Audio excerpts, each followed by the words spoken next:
ಇನ್ನು ರಾಧಮ್ಮನ ಭ್ರಷ್ಟಾಚಾರದ ಕಥೆಯಾಯಿತು. ಈಗ ತುಮಕೂರು ಡಿಸಿ ಎಡಿಸಿ ವಿರುದ್ಧವೂ ಕೂಡ ಭೂ ಅಕ್ರಮ ಆರೋಪ ಸಿಡಿದೆದ್ದ ಜನ. ತುಮಕೂರಿನಲ್ಲಿ ಡಿಸಿ ವಿರುದ್ಧ ಕೆಆರ್ಎಸ್ ಪಕ್ಷದಿಂದ ವಿನೂತನ ಪ್ರತಿಭಟನೆ. ತುಮಕೂರಿನ ಟೌನ್ ಹಾಲ್ ಮುಂದೆ ಕಾರ್ಯಕರ್ತರಿಂದ ಭಾರಿ ಬೃಹತ್ ಪ್ರತಿಭಟನೆ.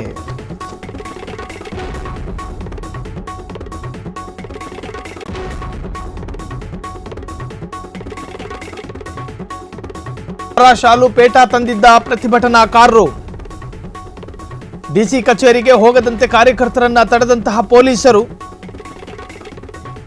ಪ್ರತಿಭಟನಾಕಾರರಿಂದ ಬ್ಯಾನರ್ ಕಸಿದುಕೊಂಡ ಪೊಲೀಸರು, ಹಾರ ಕಿತ್ತುಕೊಂಡಿದ್ದರಿಂದ ಪೊಲೀಸರ ಕಾಲಿಗೆ ಬೀಳಲು ಮುಂದಾದ ಕಾರ್ಯಕರ್ತರು, ಪ್ರತಿಭಟನಾ ನಿರತ ಕಾರ್ಯಕರ್ತರನ್ನ ವಶಕ್ಕೆ ಪಡೆದ ಪೊಲೀಸ್ ಅಧಿಕಾರಿಗಳು. ತುಮಕೂರು ಡಿಸಿ ಎಡಿಸಿ ವಿರುದ್ಧ ಭೂ ಅಕ್ರಮ ಆರೋಪಕ್ಕೆ ಸಂಬಂಧಪಟ್ಟ ಹಾಗೆ ಈಗಾಗಲೇ ಜನ ಆಕ್ರೋಶಿತರಾಗಿದ್ದಾರೆ. ತುಮಕೂರಿನಲ್ಲಿ ಡಿಸಿ ವಿರುದ್ಧ ಕೆಆರ್ಎಸ್ ಪಕ್ಷದಿಂದ ವಿನೂತನ ಪ್ರತಿಭಟನೆ ನಡೀತಾ ಇದೆ. ತುಮಕೂರಿನ ಟೌನ್ ಹಾಲ್ ಮುಂದೆ ಕಾರ್ಯಕರ್ತರಿಂದ ಭಾರಿ ಪ್ರತಿಭಟನೆಗಳಾಗ್ತಾ ಇದೆ. ಸನ್ಮಾನ ಮಾಡೋದಕ್ಕೆ ಹಾರ ಶಾಲು ತಂದಂತಹ ಪ್ರತಿಭಟನಾಕಾರರು. ಸನ್ಮಾನ ಅಂತ ಹೇಳಿದ್ರೆ ಕೆಆರ್ಎಸ್ ಪಕ್ಷದ ಸಾಕಷ್ಟು ಪ್ರತಿಭಟನೆಗಳು ಸ್ವಲ್ಪ ವಿನೂತನವಾಗಿರುತ್ತೆ. ಪೊಲೀಸರು ಏನಾದರೂ ಲಂಚ ಏನಾದರೂ ಪಡ್ಕೊಂಡಿದ್ರೆ ಸೀದಾ ಸ್ಟೇಷನಿಗೆ ಹೋಗೋದು, ಆ ಪೊಲೀಸರ ಮುಂದೆ ಕೈ ಕಾಲಿಗೆ ಬೀಳೋದು. ಅಂದರೆ ಒಂಥರ ವಿಭಿನ್ನವಾಗಿ ಪೊಲೀಸರನ್ನು ವಿಶ್ವಾಸಕ್ಕೆ ತೆಗೆದುಕೊಳ್ಳುವಂಥ ಪ್ರಯತ್ನ. ಅರ್ಥಾತ್ ನೀವು ಈ ತರಹದ ಕೆಲಸ ಮಾಡಬೇಡಿ, ನೀವು ಈ ತಪ್ಪು ಕೆಲಸ ಮಾಡಬೇಡಿ ಅಂತ ಹೇಳಿ ಹೆಚ್ಚಾಗಿ ಕೆಆರ್ಎಸ್ ಪಕ್ಷ ಪೊಲೀಸ್ ದೌರ್ಜನ್ಯದ ವಿರುದ್ಧ, ಪೊಲೀಸ್ ಲಂಚಾವತಾರದ ವಿರುದ್ಧ ಮಾತನಾಡುತ್ತೆ. ಇಲ್ಲಿ ಕೆಆರ್ಎಸ್ ಪಕ್ಷದ ಮುಖಂಡರುಗಳ ಬೇಡಿಕೆ ಇರುವಂತಹದ್ದು. ಆ ಬೇಡಿಕೆಗೆ ಸಂಬಂಧಪಟ್ಟ ಹಾಗೆ ಈಗ ಪ್ರತಿಭಟನೆಯನ್ನ ಮಾಡಲಾಗ್ತಾ ಇದೆ ಕೆಆರ್ಎಸ್ ಪಕ್ಷದಿಂದ. ಅದರಲ್ಲೂ ತುಮಕೂರಿನ ಡಿಸಿ ಮತ್ತು ಎಡಿಸಿ ಅವರ ವಿರುದ್ಧ ಭೂ ಅಕ್ರಮದ ಆರೋಪ ಇದೆ. ಕೆಆರ್ಎಸ್ ಪ್ರತಿಭಟನೆಯನ್ನು ಮಾಡ್ತಾ ಇದೆ. ತುಮಕೂರಿನಲ್ಲಿ ಡಿಸಿ ವಿರುದ್ಧ ಕೆಆರ್ಎಸ್ ಪಕ್ಷದಿಂದ ವಿನೂತನ ಪ್ರತಿಭಟನೆ. ತುಮಕೂರಿನ ಟೌನ್ ಹಾಲ್ ಮುಂದೆ ಕಾರ್ಯಕರ್ತರಿಂದ ಭಾರಿ ಪ್ರತಿಭಟನೆ.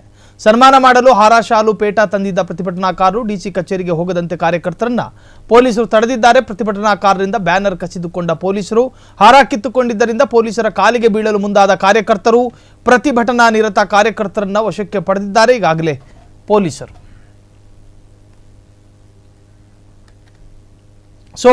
ಕೆಆರ್ಎಸ್ ಪಕ್ಷದ ಈ ಪ್ರತಿಭಟನಾ ಕಾರ್ಯಕ್ರಮದಲ್ಲಿ ಡಿಸಿ ಏನು ಮಾಡಿದ್ದಾರೆ? ಮಧುಗಿರಿಯ ತುಮುಲು ಗ್ರಾಮದಲ್ಲಿ 40 ಎಕರೆ ಸರ್ಕಾರಿ ಭೂಮಿಯನ್ನು ಕಬಳಿಕೆ ಮಾಡಿದ್ದು ಖಾಸಗಿ ವ್ಯಕ್ತಿಗಳಿಗೆ ಭೂ ಪರಿವರ್ತನೆ ಮಾಡಿಕೊಟ್ಟಿರೋ ಅಧಿಕಾರಿಗಳು ಈ ಹಿಂದೆ ಅಕ್ರಮ ಖಾತೆಯನ್ನು ಪರಿಶೀಲಿಸದೆ ಹಾಲಿ ಡಿಸಿಯಿಂದ ಭೂ ಪರಿವರ್ತನೆ, ಜೊತೆಗೆ ಡಿಸಿ ಕಚೇರಿಯ ವಿಎಒ ಭಾನುಪ್ರಕಾಶ್, ಮಧುಗಿರಿ ತಹಶೀಲ್ದಾರ್ ಶಿರೀನ್ ತಾಜ್, ಐಡಿಹಳ್ಳಿ ಕಂದಾಯ ಅಧಿಕಾರಿಯಾಗಿರ್ತಕ್ಕಂತಹ ಚಿಕ್ಕರಾಜು ಅಕ್ರಮಕ್ಕೆ ಸಾಥ್ ಕೊಟ್ಟಿದ್ರು.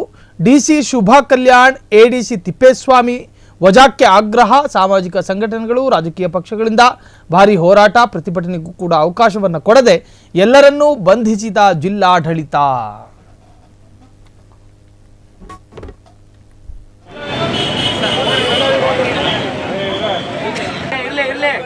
ನಿಧಾನ ಆರಾಮಾಗಿರಿ ನಿಧಾನವಾಗಿರಿ. ಓಕೆ, ಪ್ರದೀಪ್ ಫೋನ್ ಮಾಡ್ರಿ.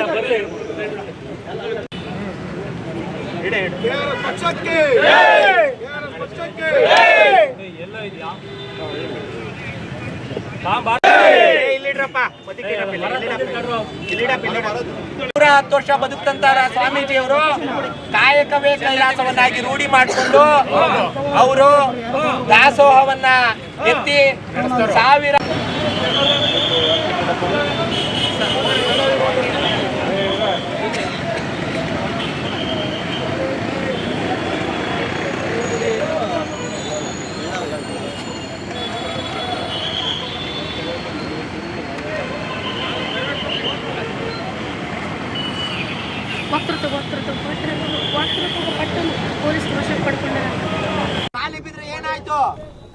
ಹೊಸ ಸುದ್ದಿಗಳ ನೋಟಿಫಿಕೇಶನ್ಗಾಗಿ ಬೆಲ್ ಐಕಾನ್ ಮೇಲೆ ಕ್ಲಿಕ್ ಮಾಡಿ.